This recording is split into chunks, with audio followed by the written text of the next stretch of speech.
The Last of Us 2 pissed me off at first. I bought it as soon as it came out because I played the first game and I loved it, right? And I was ready to see where my favorite two characters were gonna go next. Oh, how young and hopeful I was. The literal inciting incident of the game pissed me off so much that I put it down and didn't play it for years. My little 20-year-old brain couldn't handle a little subversion. I was not ready. Years went by. I fell in love with D&D. I became an actor. I moved out of my parents' house. I moved back into my parents' house. I saw the second season of the game was going to be releasing soon, and I finally decided, let's play it.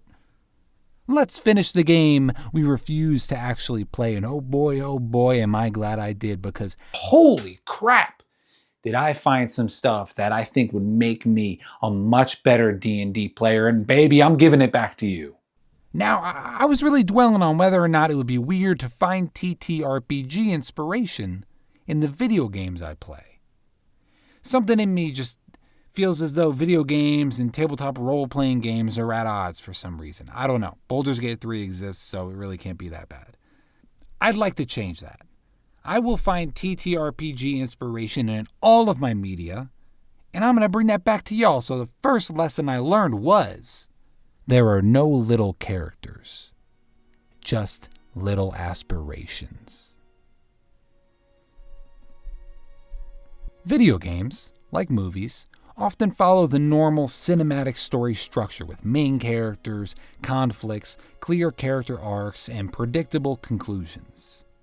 You can almost always assume that if anyone you care about in the story is going to die, it's going to be at the hands of the main villain, or because of the main villain.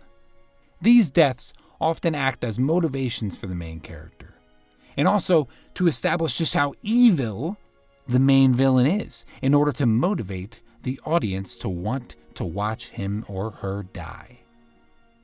This is necessary in film because you only have a certain amount of time to drive home the heart of your story.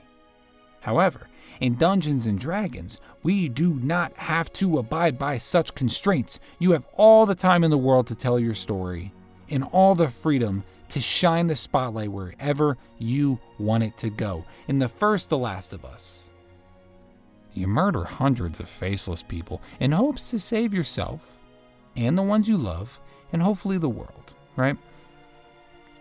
These murderees are presented as nothing more than violent obstacles in your way, so you mow them down in righteous fury. However, in The Last of Us Part 2, one of those faceless people you murdered apparently had a family. Oops.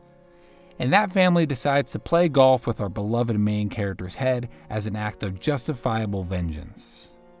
This is the inciting incident that initially turned me off, and a lot of other people off of the game. Okay, I was not the only one. And now, it has become one of my favorite parts of the story. So, how did that happen? It humanizes the story. And that's what I also try to do with my tabletop role-playing games. I want to tell real human stories with weight and gravitas.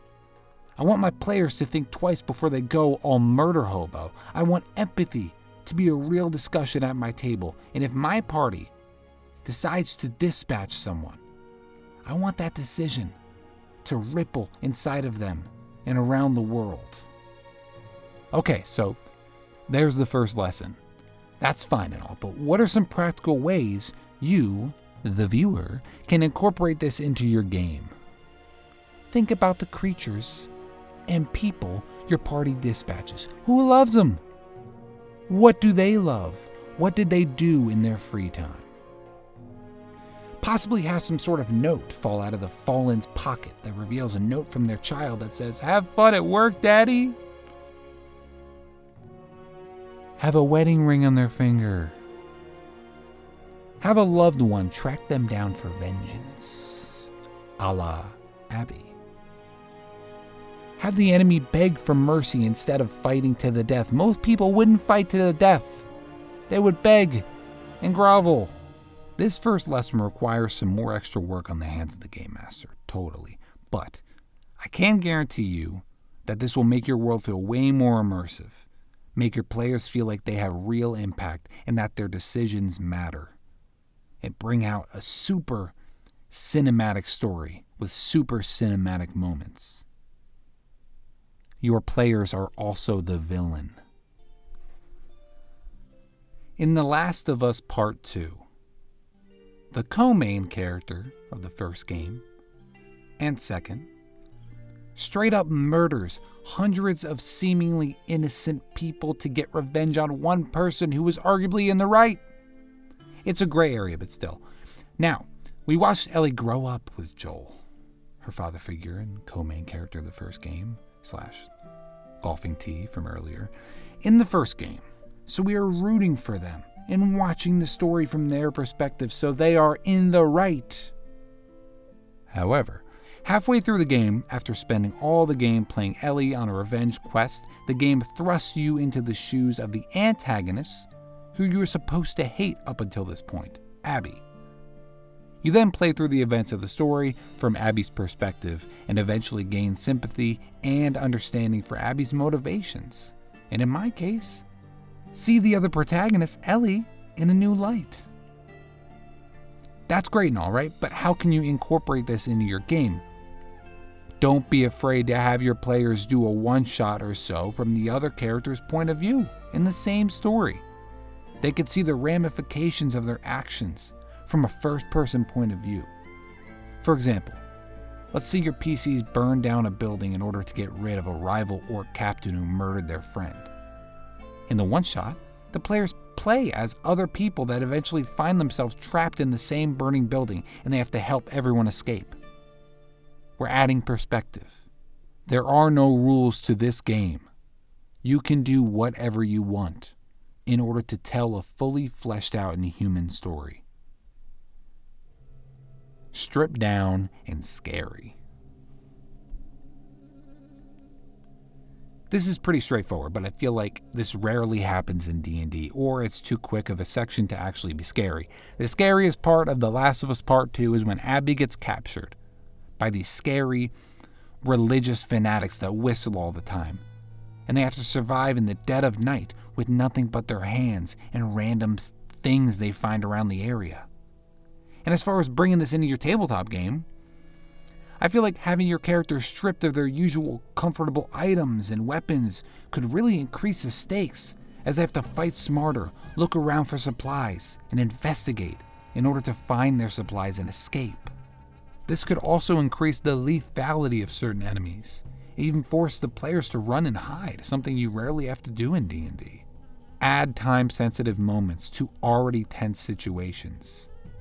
Maybe the party has to survive a certain amount of rounds of combat against seemingly insurmountable odds. The party thinks it's hopeless, but you know that if they just make it 2 more rounds, help will arrive. They don't know that, but you do behind your safe little DM screen. It's tense. Make them think. So many D&D players feel that they're safe all the time. They know how this is going to play out. But what if it looks grim? What are you going to do when it looks grim? Push your players. When you do this, make sure to have this happen as a result of the player's mistakes. Maybe they miscalculate a stealth mission and end up surrounded and captured. You are putting them in danger, so make sure it seems fair. Conclusion. All right, that's it. That's the video. Get out of here. Just kidding. I'm going to beg for you guys to like, subscribe, and share the videos. We put a lot of work in, and I would appreciate it so much if you could just like, subscribe, share, do anything with it, interact with it, go down in the comments. Tell me I suck. Anything. That helps me in the algorithm. But we do a lot here at Wither and Bloom. We got a live show every other Tuesday. We do plenty of streams. Right now we have a Dagger Heart 15-hour marathon stream we're doing, so please check into that. And welcome to the community.